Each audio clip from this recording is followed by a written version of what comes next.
और ये सीधी तस्वीरें आप देखिए, ब्रिक्स सम्मेलन की तस्वीरें इस वक्त आपको हम दिखा रहे हैं। व्लादिमीर पुतिन, रूस के राष्ट्रपति, प्रधानमंत्री मोदी, जिनकी थोड़ी देर में मुलाकात होने की जानकारी इससे पहले हमने आपको दी थी।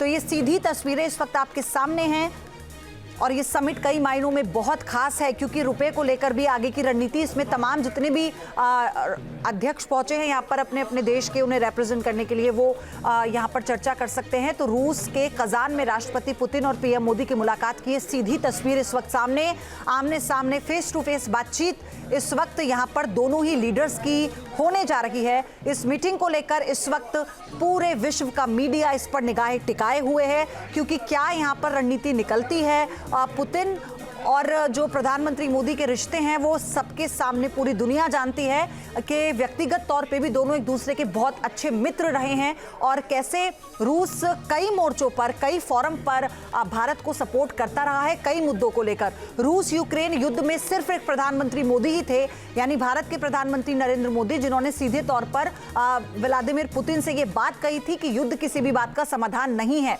और यही कारण था कि रूस यूक्रेन युद्ध को लेकर अमेरिका भी भारत की तरफ देख रहा था कि क्या भारत मध्यस्थता करवा सकता है। और इसे लेकर जब ज़ेलेंस्की से मुलाकात करते हैं प्रधानमंत्री मोदी, तो भी एक मैसेज जाता है रूस को, लेकिन रूस ने उस पर अपना कोई एतराज नहीं जताया, क्योंकि वो जानता है कि प्रधानमंत्री के साथ, यानी जो संबंध रूस के भारत के साथ है या पुतिन के पीएम मोदी के साथ हैं, वो संबंध इतने गहरे हैं कि किसी भी तरह की जो फॉरेन डिप्लोमेसी है ये इसका पार्ट हो सकता है जो भारत ने निभाया है। लेकिन उसके इतर जो रूस और भारत के संबंध रहे हैं, ये जो बैठक है ये आप समझिए कि उसी का एक आईना है, कैसे ये नए मुकाम पर इसे पहुंचाते हैं। रुपए को लेकर जो चर्चा होनी है इस बैठक में वो बहुत महत्वपूर्ण है। मेरे सहयोगी मधुरेंद्र हमारे साथ जुड़ चुके हैं इस खबर पर। मधुरेंद्र, ये मीटिंग शुरू हो चुकी है, आमने सामने पुतिन और प्रधानमंत्री मोदी हैं, और क्या इसमें आज अहम मुद्दे होने वाले हैं, जो भी जानकारी है बताइए दर्शकों को विस्तार से। देखिए, भारत और रूस के बीच की बात करें तो ये संबंध अपने आप में वेल टेस्टेड हैं, और जाहिर तौर पर पीएम मोदी और पुतिन की जो आज मुलाकात है उसमें भारत और रूस के जो व्यापारिक संबंध में हैं वो महत्वपूर्ण रूप से इस तरह से टेबल पर होंगे, जिसमें हम देखें तो ऑयल इंपोर्ट का मसला है, रक्षा सौदे हैं, और इसके अलावा रूपी रूबल ट्रेड की बात है, क्योंकि जिस तरह से रशिया पे सैंक्शन है, बावजूद उसके भारत रूस से जिस तरह से ऑयल इंपोर्ट कर रहा है, और जाहिर तौर से उसके पेमेंट को लेकर भी कुछ इश्यूज हैं, उन पर बातचीत होगी। इसके इतर जिस चीज का आपने जिक्र किया कि दुनिया की निगाहें टिकी होंगी, तो इस बात पर टिकी होंगी कि पुतिन से पीएम मोदी मिलेंगे तो किस तरह से वो रूस यूक्रेन युद्ध की समाप्ति की तरफ जो अपने प्रयास हैं उसको आगे बढ़ा सकते हैं, क्योंकि ज़ेलेंस्की से बैठक के बाद ये बेहद महत्वपूर्ण बैठक पीएम मोदी और प्रेसिडेंट पुतिन की मानी जा रही है। तो इस पर दुनिया की निगाहें गड़ी हुई हैं, क्योंकि ये युद्ध अपने आप में देखिए 4 साल से खिंचता हुआ आगे चला जा रहा है और इसके रिपरकशन सामने हैं। तो ब्रिक्स के सामने भी चुनौतियां हैं, क्योंकि एक तरफ ब्रिक्स नेशंस हैं और दूसरी तरफ आप देखिए तो G7 है, यूरोपियन यूनियन है, और ये अपने आप में दुनिया की दो इकोनॉमियों का दो ध्रुवीकरण देखा जा सकता है। और ऐसे में ब्रिक्स का रोल बेहद अहम हो जाता है, जहां पर पीएम मोदी जो है वो एक हम कह सकते हैं कि बड़ा स्पेस लेते नजर आ रहा है। और एस जयशंकर को भी इस वक्त हम देख रहे हैं, पूरा इंडियन डेलीगेशन इस वक्त बैठा हुआ है, रूस और जो भारत है आमने सामने एक टेबल पर। लेकिन इसके साथ मेरा सवाल इससे अलग ये है कि क्या 2 साल बाद जिनपिंग से भी मुलाकात हो सकती है इस दौरान? देखिए, बिल्कुल उसके लिए भी आप देखिए कि पूरा एक तरह से प्लेटफॉर्म रेडी है, क्योंकि भारत और चीन के बीच जो सबसे बड़ी समस्या थी वो समस्या थी एलएसी को लेकर, जो तनाव था, जो डिसएंगेजमेंट का था। भारत की तरफ से शर्तें बिल्कुल स्पष्ट थी कि जब तक पूर्ववर्ती स्थिति यानी 2020 के पहले की जो स्थिति है वो बहाल नहीं होती, तब तक भारत चीन संबंध पटरी पर नहीं लौटेंगे। और ऐसे में भारत और चीन का एक एग्रीमेंट पर पहुंचना, पेट्रोलिंग को दोबारा शुरू करने की स्थिति और डिसएंगेजमेंट को लेकर आगे बढ़ना अपने आप में पीएम मोदी और प्रेसिडेंट जिनपिंग के बीच मुलाकात को लेकर एक रेड कारपेट जरूर बिछा चुका है, और जाहिर है कि ये बैठक भी होगी जिस पर निगाहें सबकी टिकी। मधुरेंद्र, क्योंकि ये सवाल इसलिए महत्वपूर्ण है, अभी हाल ही में दोनों देशों के, चीन और भारत के बीच में जो एक बातचीत चल रही है कि कैसे दोनों देशों को उसका पालन करना होगा, हम ये कहें कि इसको लेकर एक आम सहमति बन रही है। तो क्या बहुत संभव है कि ब्रिक्स वो फोरम है जहां से ये मैसेज दिया जाएगा कि दोनों एक पॉइंट पर आकर सहमत हैं और पीछे भी हटेंगे और इस पर एक अपनी सहमति भी बताएंगे?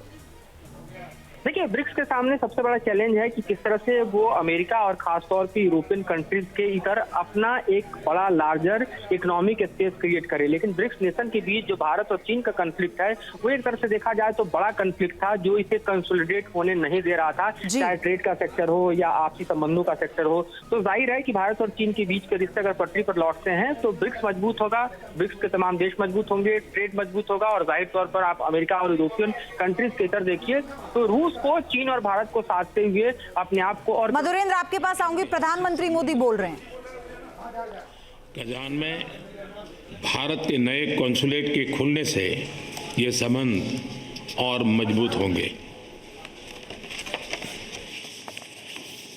Ваше превосходительство, в первую очередь позвольте от всей души поблагодарить вас за вашу дружбу, за теплое и радушное гостеприимство.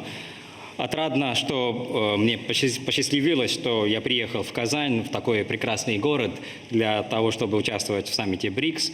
Индия имеет глубокие исторические связи с этим городом. И после того, как откроется генконсульство Индии, в этом городе наши отношения еще крепнут. एक्सेलेंसी, पिछले 3 महीनों में मेरा 2 बार रूस आना हमारे करीबी समन्वय और गहरी मित्रता को दर्शाता है। जुलाई में मॉस्को में हुई हमारी एनुअल समिट से हर क्षेत्र में हमारे सहयोग को बल मिला है। Ваше превосходительство, это мой второй визит в Россию за последние 3 месяца, и это свидетельствует о тесной координации и крепкой дружбе между нашими странами. В июле в Москве, как вы правильно упомянули, мы провели двусторонний саммит, и благодаря нашим дискуссиям наше сотрудничество во всех областях укрепилось. एक्सेलेंसी, पिछले 1 वर्ष में ब्रिक्स की सफल अध्यक्षता के लिए मैं आपको बधाई देता हूँ। 15 वर्षों में ब्रिक्स ने अपनी एक विशेष पहचान बनाई है और अब विश्व के अनेक देश इससे जुड़ना चाहते हैं। कल मैं ब्रिक्स समिट में भाग लेने के लिए उत्सुक हूँ। Ваше превосходительство, вы успешно руководите объединением БРИКС с начала года. За это я хотел бы вас поздравить. За последние 15 лет своего существования наше объединение БРИКС создало для себя особую личность. И сегодня многие страны мира хотят присоединиться к нашему объединению. Я с нетерпением жду наших дискуссий в рамках БРИКС завтра. एक्सेलेंसी, रूस और यूक्रेन के बीच चल रहे संघर्ष के विषय पर हम लगातार संपर्क में रहे हैं। जैसा मैंने पहले भी कहा है, हमारा मानना है कि समस्याओं का समाधान शांतिपूर्ण तरीके से ही होना चाहिए। शांति और स्थिरता की जल्द से जल्द बहाली का हम पूरी तरह समर्थन करते हैं। हमारे सभी प्रयास मानवता को प्रमुखता देते हैं।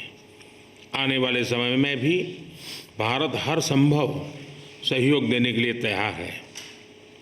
एक्सेलेंसी, आज इन सभी विषयों पर विचार साझा करने का एक और महत्वपूर्ण अवसर है। एक बार फिर बहुत बहुत धन्यवाद।